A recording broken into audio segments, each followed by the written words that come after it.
I panicked and impulsively bought a set of LOTR books from a vintage book set, despite not being able to examine them before I bought them and having a no-refund rule, but when I got home, the pages were yellow, and I found out I was missing a book. I kind of deserve to be made fun of for this, but hear me out. I am not particularly a Tolkien fan. Not because his work isn't absolutely legendary, and deserves all of the reverence that it gets. It's simply because I'm not much of a fan of fantasy novels. However, my boyfriend deeply loves Tolkien's work, and I love that for him. And the man is such a gem that I want to spoil him rotten. Anyhow, I was at a vintage store, and I came across this book set, which I had never seen before at any other used bookstore. I was nervous about the purchase and wanted to research it better before going through the checkout line, but of course, just my luck, I had no cell service in this small town. I even tried walking 2 blocks away from this vintage store, praying a cell signal would make itself known and save my life. No luck. So I decided to just be a brave girl and purchase it. Mind you, at the store, this book set is saran wrapped. I was not allowed to open it and get a closer look at the books before purchasing. I get it home and immediately feel devastated upon discovering the pages are as yellow as an agoraphobic chain smoker's walls. I thought it couldn't get worse. Until, to humiliate myself further, once I finally regained cell service, I Google it and discover that the set is missing a goddamn book. I am so completely, entirely, deeply embarrassed and ashamed for not knowing any better. I literally cried. And no, the vintage store did not accept returns. I don't have enough money to repurchase the correct set for him. I spent $50 at the vintage store, and even that was already getting outside of the budget I have on my pathetic barista salary at the moment. But God, one of my absolute favorite things about my boyfriend is how much he loves to read, and how much he cares for his books. He doesn't dog-ear pages, he carefully mends any tears, meticulously organizes them on his shelves. I was really hoping to knock one out of the park with this one, and instead I wasted my money and embarrassed myself. I told him I bought him a gift that ended up being a fail, and I vowed to never tell him what it was, and I mean that. That being said, would it be a crime against Tolkien if I repurposed this book set into some sort of art piece? I do collage work, and I've been brainstorming some ways I could use excerpts of the text and or the covers to make something for him in the future. Should I just sell it for pennies? Should I just burn it? Put it on a street corner for free? I'm kidding about that, but truly, the pages are a traumatizing shade of yellow, and although my boyfriend would not expect perfection out of a vintage set, even for my taste, the damage and missing book is too severe to give to him. I feel so dumb, but because the shell that the books came in didn't look like they had much wiggle room, I would have never thought a book was missing. I can barely fit my thumb in between the books and the shell, so it just didn't dawn on me that The Hobbit should have been there. Commenter. Sets of Tolkien were, and are, sold both with and without The Hobbit. Based on how they fit in the box, my guess is that this set never included it. As for the yellowed pages, that's normal for books this age. This particular edition has cover art by Tolkien himself, which is a nice thing. And given that it has the slipcase, I don't think that you necessarily overpaid. In general though, I would never buy books that you can't physically examine before purchase. Edit. Good heavens, thank you so much for your responses, everyone. I did not expect to get unanimous encouragement to give it to him. This has totally made my day. Despite its imperfections, I'm so excited to gift it to him after all. Thank you to the Redditors who confirmed that the set I got actually should not have come with The Hobbit after all. Right after I brought it home, I searched eBay, and saw a vintage set in a red box did come with it, so I assumed mine should have as well. But I just revisited eBay and saw a few red box sets that don't have The Hobbit included. Also, thank you to the Redditors who confirmed that when this particular set was brand new, the edges of the pages were intentionally color-stained yellow.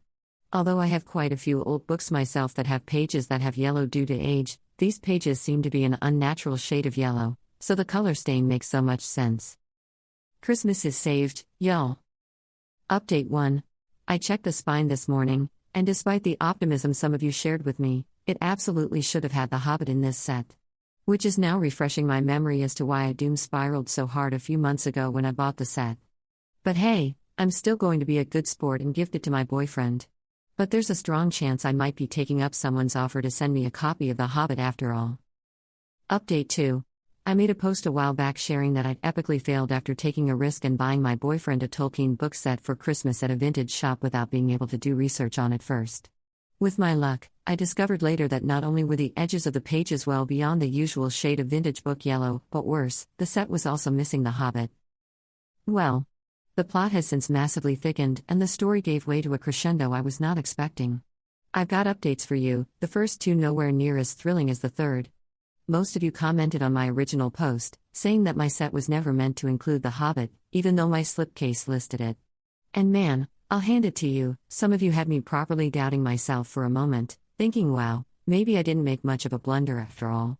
Then, multiple Redditors commented saying they had the same set when it was brand new or nearly new, and all 4 books did in fact originally come with, and fit in that case.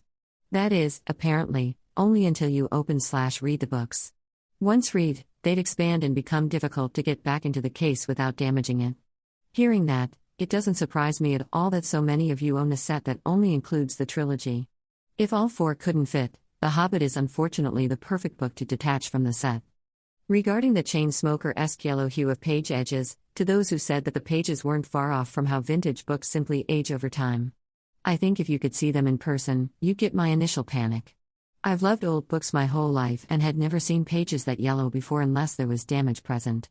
I still figured there was something wrong until multiple Redditors commented that even when the set was brand new, the edges of the pages were originally printed with color-stained yellow edges. That makes infinitely more sense. Again, those 2 things and posting a few more photos of the set I originally purchased are not remotely the reason I'm even posting this update, it's to share how this whole saga reached some unexpected heights. A Redditor read my original post about how much my boyfriend reveres Tolkien's work, as well as how, despite my good intentions, my foolish optimism led to both Christmas gift misfortune and a financial setback, particularly due to my meager barista salary. In response, this Redditor sent me not only the missing copy of The Hobbit that belongs to the 1973 set I purchased, but also some truly incredible items I could have never dreamed of being able to gift my boyfriend. For free. He would not even allow me to pay shipping. I'm not often one to shed happy tears, but without knowing the contents of what he had even planned to send in the first place, other than The Hobbit, I opened the boxes this Redditor sent me. And I sobbed. Any photos I included in my post today, aside from the 1973 trilogy and its slipcase, are what he sent to me. Your generosity has truly left me in awe, and the words to properly thank you have continuously failed me. I would have been thrilled even to have been given The Hobbit, but all of the other books you gifted are absolutely incredible, and will be deeply cherished by my boyfriend. The print signed by Andy Serkis might genuinely break his brain. It broke mine. I also wanted to thank the rest of you for responding to my original post and encouraging me to gift the set to my boyfriend despite its flaws. I appreciate the helpful information, plot twists, generosity, laughter, and even the asshole comments, because it truly wouldn't have been Reddit without them. I can't even fathom what my boyfriend's reaction will be on Christmas Day. He'll know immediately by the sheer number of presents under the tree that I wouldn't have had enough money to purchase all those things for him. He has no idea what the nature of his gifts is. He just knows there's tons of lore involved, and extra gifts as a result. I at least had to spoil the fact that the Reddit community came together for him for Christmas, simply because I didn't want him stumbling on any of my posts by accident. So the poor man agreed to stay off Reddit until Christmas. I was feeling down about Christmas this year because I could afford so little for my boyfriend, but now I'm genuinely excited. I can't wait for him to open his gifts.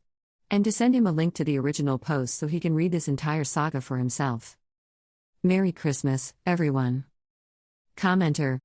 Yup, this is the perfect thread to leave Reddit for the night on.